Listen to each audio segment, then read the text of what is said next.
Okay, we're moving on to AC 3.1, which is entitled Analyse Situations of Criminality. In reality, this is about putting theory into practice. So what you're required to do with this assessment component is to apply those theories of criminality that we've looked at in previous PowerPoints and apply them to particular case studies or situations of criminality. So you've got to have a knowledge of a wide range of crimes, such as crimes against the person or property, white-collar crimes, corporate crimes, etc., because they will be used in the examples. And as well as this, you've got to analyse scenarios and identify the crime or crimes and criminal behaviour within the scenarios and understand the possible causes of these by applying the theories you studied. Now, the reality is that the exam that you'll get for Unit 4 will often have some stimulus materials, some scenarios which you have to unpick. It would be true to say that traditionally these aren't done very well by students, so it's really important that all that work you've done on learning those criminal theories, those theories behind criminality, that you can then apply those to a scenario. So this PowerPoint is going to go through a number of scenarios, sort of some exam type scenarios and also some real life case studies to demonstrate how you should actually do that. But without further ado, let's actually look at the theories we've looked at so far. So we've looked at, just as a refresher, we've looked at biological theories, which can be divided up into physiological, into genetic, and into brain injuries, disorders, and biochemical. And under our physiological, we've got Lombroso's theory, and we've got Sheldon. Under the genetic, we use XYY and twin and adoption studies. Biochemical and brain injuries, etc., all come under one thing. Individualistic theories, we've got the psychodynamic theory, we've got psychological theory, and we've got learning theory. Obviously with psychodynamic, we're looking at Freud and we're looking at Bowlby. That's what we've studied so far. Under psychological, it's things like personality theory, such as Eysenck. And under learning theory, you've got Bandura. Now, if you read some of the textbooks, there'll be other theories in there, but other than Bowlby, which I've added in here, the syllabus only requires you to do the ones that I've put on this PowerPoint. Bowlby is an extra added on because I think it's quite a good one. When we get into sociological theories, we're looking at functionalism, we're looking at Marxism, and we're looking at interactionism and realism. Obviously, functionalism is Durkheim and Merton. I spelled Merton wrong there, I'll have to change that. Labelling theory for interactionism, Marxism is one unto itself, and obviously realism is left and right realism. So let's look at some exam style examples. Okay, so this is the sort of stimulus material you might get. So we'll use Eddie. So as it says here, Eddie's 13, he's doing badly in school and he's been put in the bottom set for both subjects. Teachers regard Eddie as a bit thick. They either ignore him or they discipline him when he can't follow the lessons and starts misbehaving to amuse his mates, or just to relieve the boredom. He dislikes school, feels the teachers look down on him, he knows he's going to fail and he can't wait to leave. Eddie hangs out with other boys who share his dislike of school.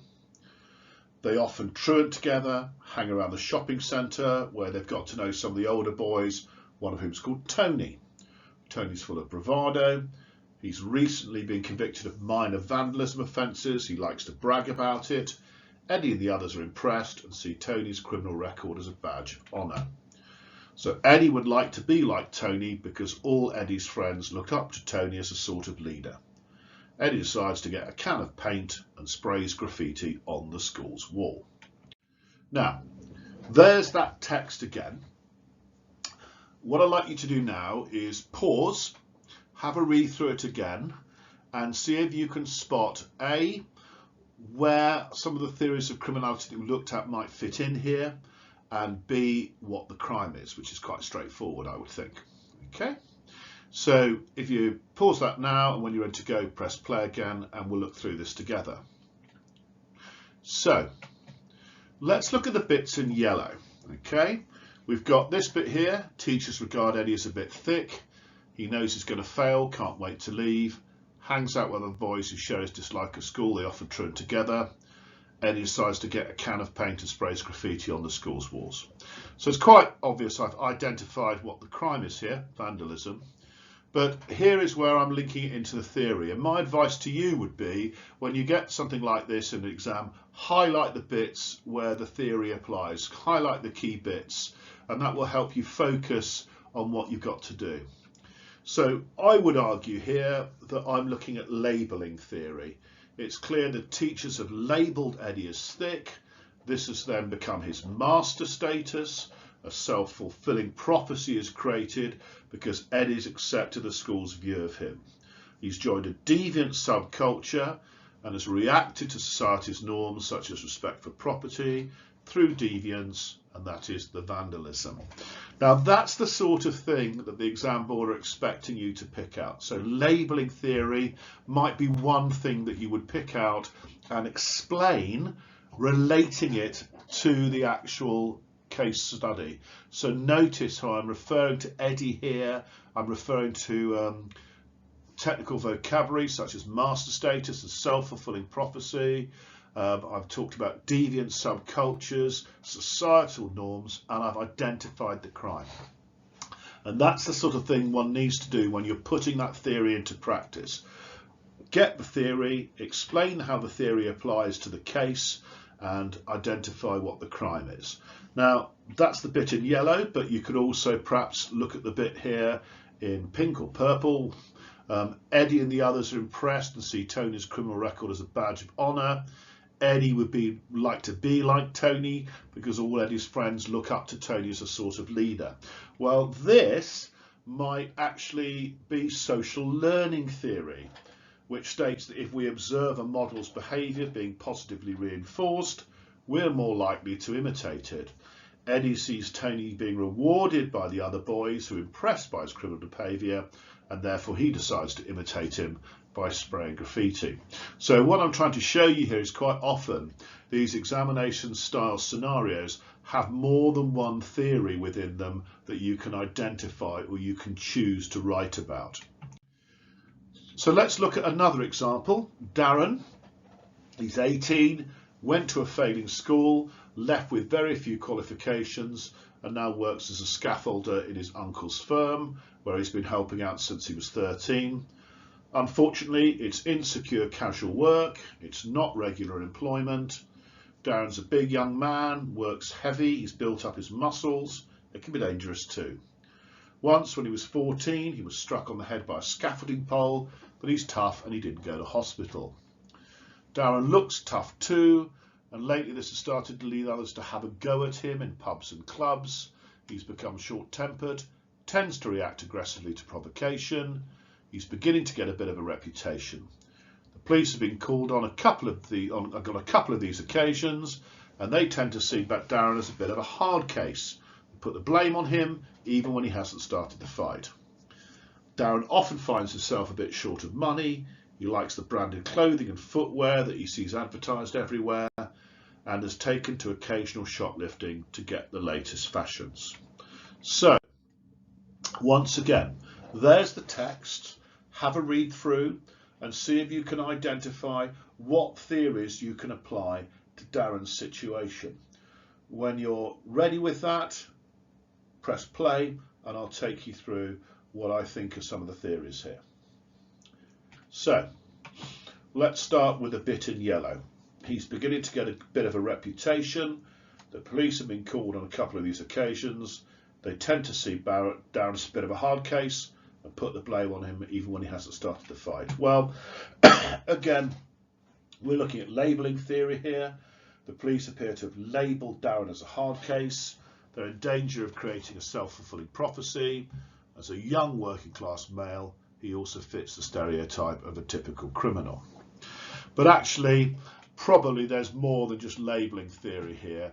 If we look at the green, it's insecure casual work, it's not regular employment, he finds himself short of money, likes branded clothing and footwear, he sees advertised everywhere and is taken to shoplifting to get the latest fashions.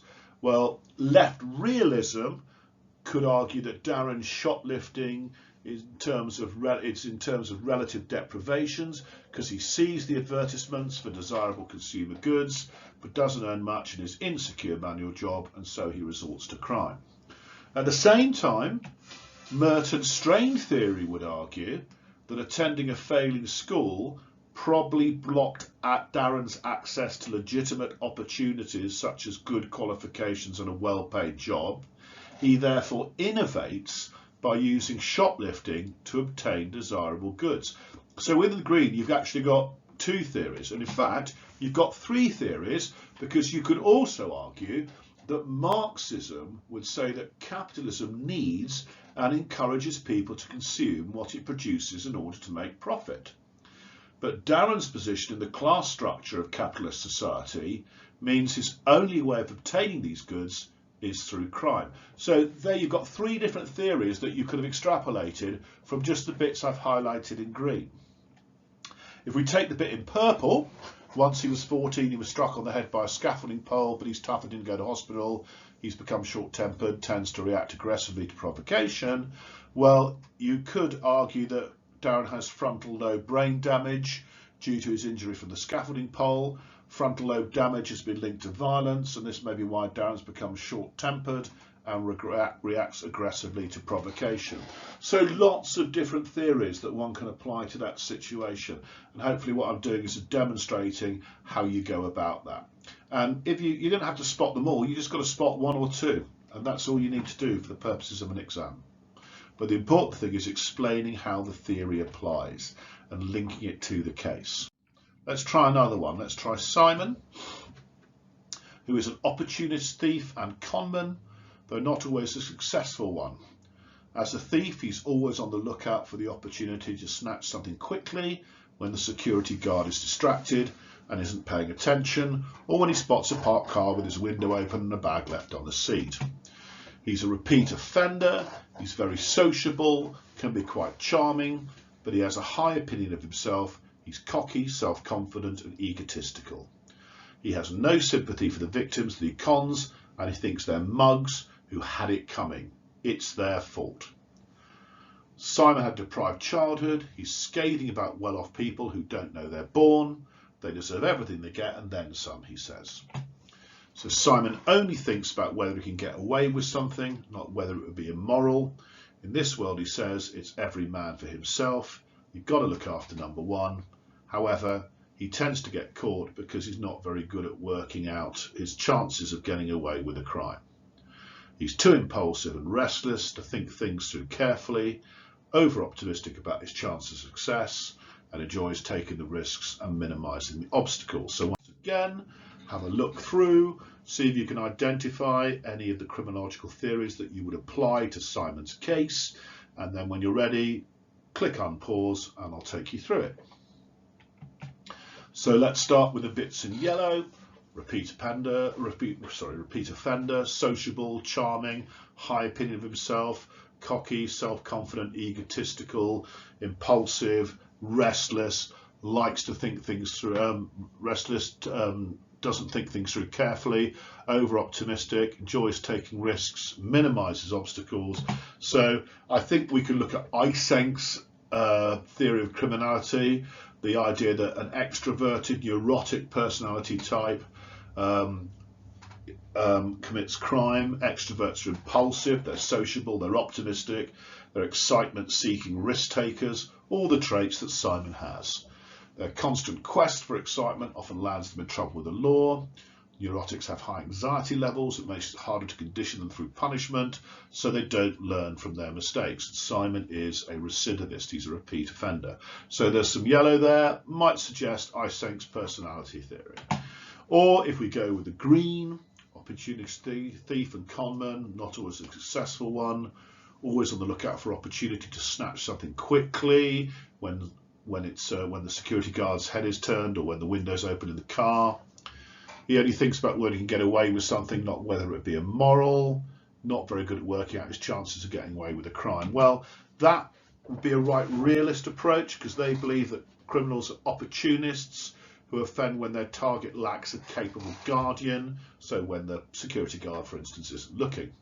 Similarly, rational choice theory argues that offenders weigh up the risks versus reward to decide whether to offend. Simon tries to do this, but he's too impulsive and optimistic to make fully rational choices, so he often gets caught. And finally, in the purple, these bits, Simon had a deprived childhood, scathing about well-off people who don't know they're born, deserving they get and then some. Every man for himself, you've got to look after number one. Well, Marxism might see criminality as a product of capitalism based on class conflict. Simon comes from a deprived background. He shows a sort of class consciousness in his attitude to his well-off victims who seem like a class enemy. Marxists would also argue that Simon's selfishness, looking after number one, is unsurprising because capitalism breeds a competitive dog-eat-dog mentality. And there may be some other theories that you could also link here to Simon's case, but these are the ones that I've personally chosen to pick out of this scenario. So you can see, again, 3 theories that you could link. So, a final exam style answer, Sharon. Sharon was taken into institutional care when she had just turned 3. Her home life up to then had been chaotic. Her parents were petty thieves and drug users who neglected both her physical and her emotional needs. Her father was prone to sudden violent outbursts. Her parents had both spent periods away from home.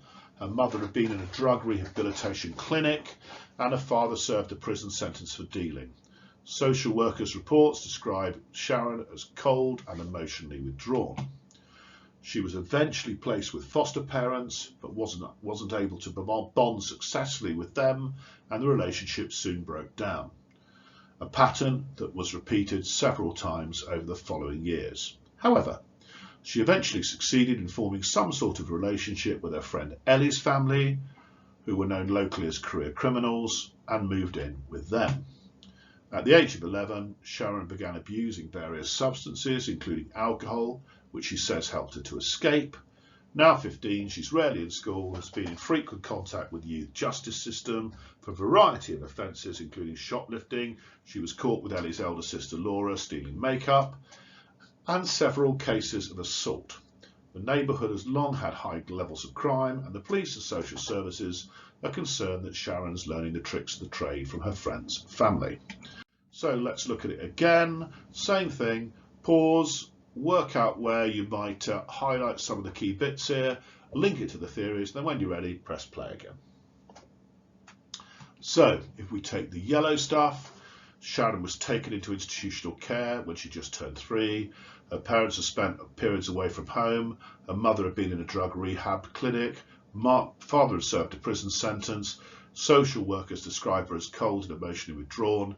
She's been placed with foster parents but unable to bond successfully with them. Well, what does that tell us? That links to maternal deprivation. It may have played a role in her criminality. She's been separated from her parents from an early age. Prior to that, her parents were absent for significant periods. She may have failed to form a successful attachment to either parents, and this indicates Bowlby's affectionless psychopathy, which was found in maternally deprived juvenile thieves. So that's one theory. Or we take the bits in green. Parents were petty thieves and drug users, neglected her both physically and emotionally. Father prone to sudden violent outbursts. She began abusing various substances, including alcohol, at the age of 11. Well, these are biological explanations for Sharon's criminality. Given her parents' deviant behaviour, there may be genetically inherited element in Sharon's offending, aggression and substance abuse. Biochemical factors such as alcohol could also play a part because it's known to trigger aggression. Or, if we go for the purple, she's eventually succeeded in forming some sort of relationship with Ellie's family, who are career criminals. She's been caught with Ellie's sister Laura stealing makeup, and the police and social services are concerned that Sharon is learning the tricks of the trade from her friend's family. Well, Bandura, social learning theory, we learn our behaviour through observing whether others are rewarded or punished for engaging in it. Sharon's likely to have seen Emily's family reap the rewards of criminal activity, and this may have encouraged her to copy them. Social learning theory also stresses the importance of models, individuals whose behaviour we are likely to imitate. Laura, older girl than Sharon, may provide such a model. So those are the exam type answers and how you can link it, and hopefully I've demonstrated that to you. So let's now look at a real life case study, the Ford Pinto, and you can use this as examples for criminological theories as well, putting it into practice. So it won't be an exam style question, but it's something you might be able to use to explain a criminological theory. So the case of the Ford Pinto. From the 1970s, the Ford Motor Company in the USA was facing growing competition from Japanese and European small car manufacturers. Lee Iacocca, the head of Ford, called for the company to produce a small car costing less than $2,000. To meet these requirements, the designers put the fuel tank in the rear end of the new car, the Pinto. Although the Pinto's design complied with government car safety regulations, Ford's own tests showed that the fuel tank was vulnerable to bursting into flames when the car was involved in rear-end collisions. Ford conducted what's called a cost-benefit analysis to calculate the harm likely to result from this defect, and they estimated that there would be 180 deaths and 180 serious burns injuries at skin graft level, plus 2,100 burnt out cars. Ford calculated it would be cheaper to pay compensation for the deaths and injuries, which they calculated would be $49 million in total, than design the car and fix the problem, which amounted to $11 per car, which was $137 million in total. In 1978, they were prosecuted for criminal negligence following the death of 3 schoolgirls when a Pinto caught fire following a rear-end collision. However, the company was acquitted, a fact that the prosecutor attributed to Ford's enormous legal resources, which enabled it to keep much of the critical evidence out of the trial. At the same time, they did pay quite a bit of compensation to victims behind closed doors. So if we apply theories to the Ford Pinto, well, sociological theories is where you go here with the Ford Pinto. So strain theory, right realism, and of course Marxism. You can use the Ford Pinto as an example of all of these being the cause of criminality. Obviously, Marxists are going to argue that the quest for profit and capitalism at the cost of lives is the key thing here, but I'm going to focus on this bit on just strain theory and right realism. So if we take strain theory, that's usually used to explain working class crime, but it can be applied to corporate crime as well. Merton with strain theory argued that American culture values material wealth or money success, and those who can't obtain it by legitimate means will tend to adopt illegitimate ones instead, which Merton calls innovation. So in Ford's case, profits are being squeezed by foreign competition, so to hold onto their market, they produce a cheap car, but they know about the fire risks and they choose to do nothing about it. They choose to pay out compensation for death and injury rather than spending the additional $11 per car to make it safer. So you've got a combination there of strain theory and of course the overarching Marxist theory about capitalism, bourgeoisie versus the proletariat, for want of a better word, because let's be honest, it'll be the proletariat that are buying the $2,000 car, not the bourgeoisie. If we go with right realisms, rational choice theory can be applied to this case. The theory says that criminals weigh up the risks and rewards, or the costs and benefits, before deciding whether to commit a crime. Well, Ford's cost-benefit analysis indicated it would be cheaper and therefore rational from the point of view of its profits to pay compensation rather than fix the defect. And finally, I'm going to finish this PowerPoint off by looking at 2 case studies of serial killers. Robert Napper we're going to look at first. He was convicted of the brutal murder of Rachel Nichol and the double murder of Samantha Bissett and her 4-year-old daughter Jasmine. He was also thought to be the Green Chain rapist who carried out a series of at least 70 attacks across South London over a 4-year period ending in 1993. During the early years of his life, Napper witnessed his father's violence against his mother. He and his siblings were placed in foster homes, and Napper, who suffered from a psychiatric and behavioural disorder, became a paranoid schizophrenic who also suffered from Asperger's syndrome. At the age of 12, he was raped by a family friend, and in school he didn't have any friends and was teased by other children. He was found to have had only average intelligence, and Napper would bully his brothers and went on to confess to his mother to raping a woman. So, how do we apply this? Well, you could easily use Bowlby's attachment theory. Given the case study information about Napper's life, we could consider Bowlby's theory of attachment, which supports the idea that a child needs a stable home environment to develop appropriately. However, one could also argue that the separation Napper experienced in childhood could have led to affectionless psychopathy, where individuals feel no remorse for their victims or guilt for the crimes they've committed. Bandura's social learning theory would suggest that Napper's learned from those around him. In particular, he witnessed his father's violence towards his mother. In later life, he inflicted violence on women through both rapes and murders. And in addition, age 12, he was raped in the woods near his home. This was echoed by his crimes in later life. And finally, we'll look at the case of Fred West, I suppose also his wife Rosemary West. Fred was thought to have committed 12 murders of young females, many with his wife Rose, between 1967 and 87. Murders involved both Fred and Rose's sexual gratification and included rape, bondage and torture.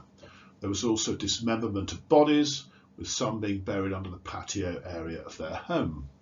This included Heather West, their daughter, whose body was found with the head severed from the body and bones chopped up to reduce the space in which the skeleton could be buried. Eventually, Fred and Rosemary were arrested and charged with the murders. However, Fred hung himself in prison before trial. Rose was convicted of 10 counts of murder by a jury in 1995 and was sentenced to 10 mandatory life sentences with a whole life tariff. So she, I think, is the only female with a whole life tariff currently in prison in the UK at the moment.